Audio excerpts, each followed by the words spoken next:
जय माता जी दोस्तों। मैं हूँ अर्चना तिवारी। स्वागत करती हूँ अपने चैनल ज्ञान की बात विद अर्चना चिंतामणि में आप सभी लोगों का। दोस्तों, आज की वीडियो में मैं बात करने वाली हूँ महाशिवरात्रि के दिन भगवान भोलेनाथ को कौन सी ऐसी चीज चढ़ाएं कि जिससे प्रसन्न हो, और किस मनोकामना के लिए कौन कौन सी ऐसी 5 चीजें विशेष होती हैं। वैसे तो महादेव को जितनी चीजें चढ़ाई जाए कम ही पड़ेंगी, लेकिन आज सिर्फ चढ़ाने के माध्यम से वीडियो को जानेंगे। तो दोस्तों, अगर आप हमारे चैनल पर नए हैं, पहली बार मेरी वीडियो देख रहे हैं, तो कृपया करके मेरे चैनल को सब्सक्राइब कर लें, ताकि मेरे हर वीडियो का नया नोटिफिकेशन आपको पहले प्राप्त हो जाए। दोस्तों, अगर मेरी वीडियो आपको पसंद आती है तो वीडियो को लाइक ज़रूर कर लें। चलिए दोस्तों, जानते हैं। इससे पहले समस्त जानकारी को जानने के लिए हमारे चैनल पर हमारे साथ एंड तक बने रहें, यानी हमारे साथ हमारे वीडियो में लास्ट तक बने रहें, जिससे आपको समस्त जानकारियाँ महाशिवरात्रि के पहले प्राप्त हो जाए। जैसा कि दोस्तों आपको पता है, महाशिवरात्रि का व्रत त्योहार जो फरवरी माह के 26 फरवरी दिन बुधवार 2025 को पड़ रहा है उदया तिथि के अनुसार। तो दोस्तों, इस तिथि की शुरुआत 25 से ही हो रहा है, लेकिन 26 को उदया तिथि के अनुसार इस व्रत को मनाया जाएगा। तो दोस्तों, चलिए जानते हैं कि महादेव को बच्चों से लेके बड़ों तक और अपनी समस्या से लेके समाधान तक ये वीडियो आपके लिए विशेष है। तो सारी जानकारियाँ बिल्कुल आसानी से कम समय में प्राप्त करते हैं, विशेष चीज़ों की बात करते हैं। तो दोस्तों, किसको क्या चढ़ाना चाहिए और किन चीज़ों को चढ़ाने से क्या मनोकामनाओं की पूर्ति होती है। तो दोस्तों, चलिए जानते हैं।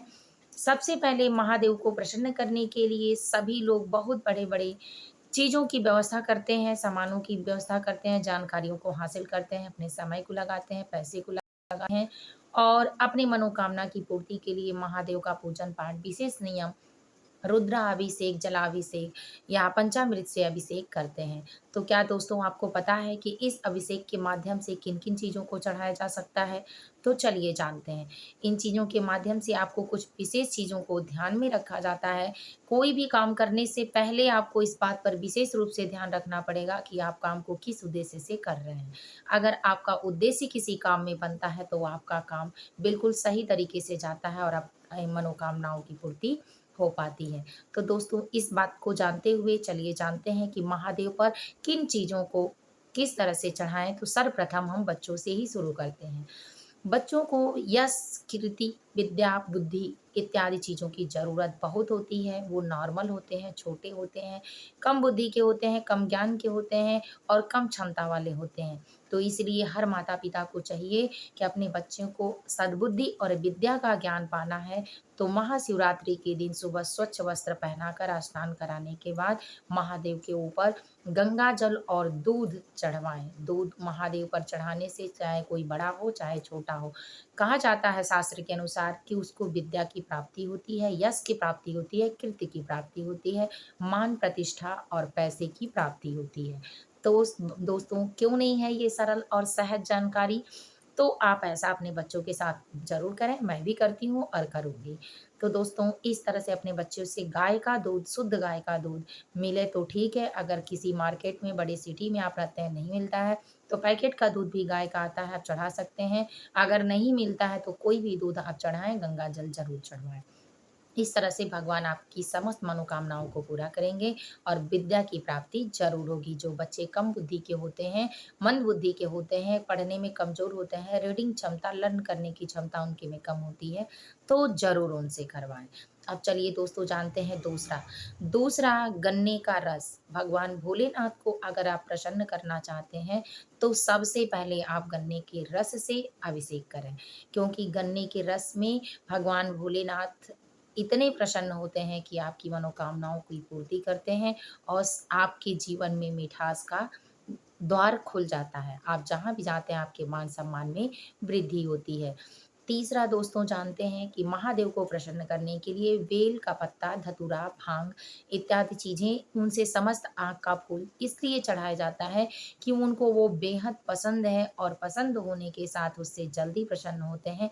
मनोवांछित मनोकामना की पूर्ति और रिद्धि-सिद्धि का वास होता है। दोस्तों इसके बाद जानते हैं कि भगवान भोलेनाथ को प्रसन्न करने के लिए आप पान का बीड़ा, सुपारी, कमलगट्टा, लवंग और इलायची चढ़ाकर अपने समस्त मनोकामनाओं की पूर्ति के लिए, अपनी मनोकामनाओं की पूर्ति के लिए, अपने समस्या अगर कोई आपका है तो समस्या बोलकर समाधान पाने के लिए आप चढ़ाएं। उसके बाद रुद्राभिषेक, जलाभिषेक जो करते हैं करें, उसके साथ चढ़ाने के साथ धूप और दीप के साथ, तो आपकी इच्छाएं पूर्ण होंगी। तो दोस्तों ये रहा तीसरी जानकारी। अब चलिए जानते हैं कि चौथी जानकारी में कि महादेव को प्रसन्न करने के लिए अपने समस्त मनोकामनाओं की पूर्ति के लिए अनजाने में भी आप 7 मसूर की दाल चढ़ाएं। अगर आप राशि अनुसार चढ़ाना चाहते हैं तो 7 उड़द की दाल, 7 गेहूं के दाने, 7 बेलपत्र, 7 यानी संख्या सबके 7 होनी चाहिए। गेहूं के दाने, मूंग के दाने, उड़द के दाने, काले उड़द के दाने, मसूर के दाने, चावल के दाने, तिल के दाने अपने समस्याओं की समाधान के लिए, अपने मनोकामनाओं की पूर्ति के लिए, सौभाग्य की प्राप्ति के लिए दोस्तों ये काम ज़रूर करें। तो इस तरह से आप अपने मनोकामनाओं की पूर्ति के लिए महादेव को इन चीज़ों को अर्पित कर सकते हैं। अब चलिए दोस्तों जानते हैं कि अगर आप अपने शत्रु से परेशान हैं, तो आप पंचामृत का स्नान क यानी गंगा जल से शुद्ध स्नान कराने के बाद, पंचामृत से स्नान कराने के बाद आप महादेव को तेल से स्नान कराएँ, यानी तेल से उनका रुद्राभिषेक करें, तो आपके समस्त शत्रुओं का नाश होगा।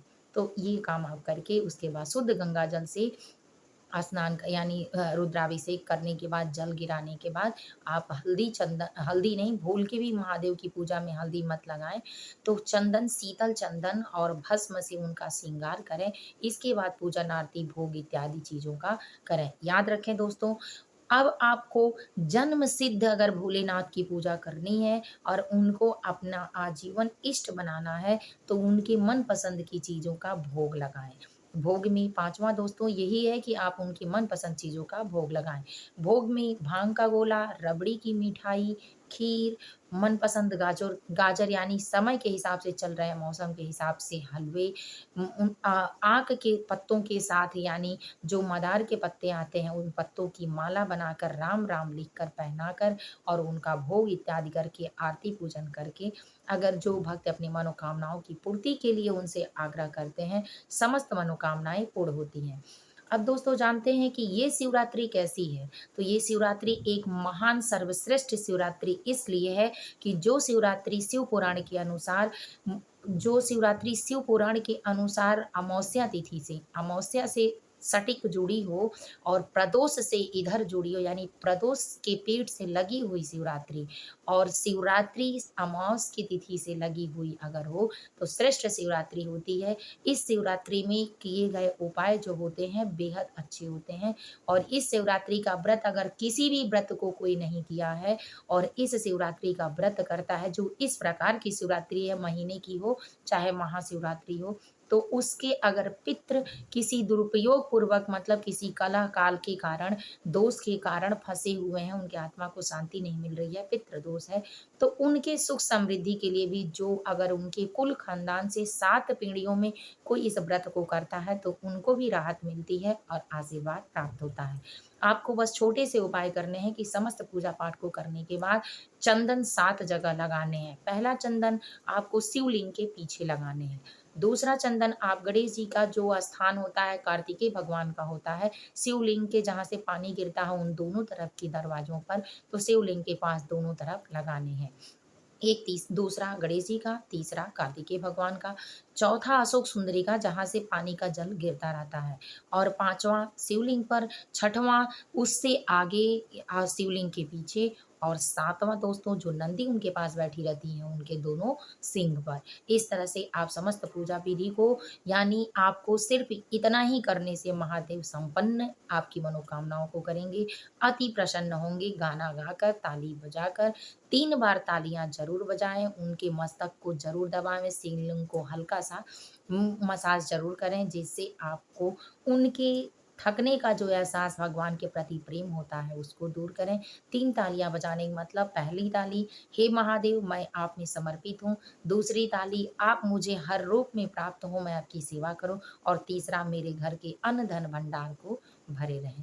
तो दोस्तों उम्मीद है कि वीडियो आपको पसंद आया होगा, समस्त जानकारी आपको अच्छी लगी होगी। आप उम्मीद है कि इन बातों को ज़रूर सुनेंगे, करेंगे और देखेंगे।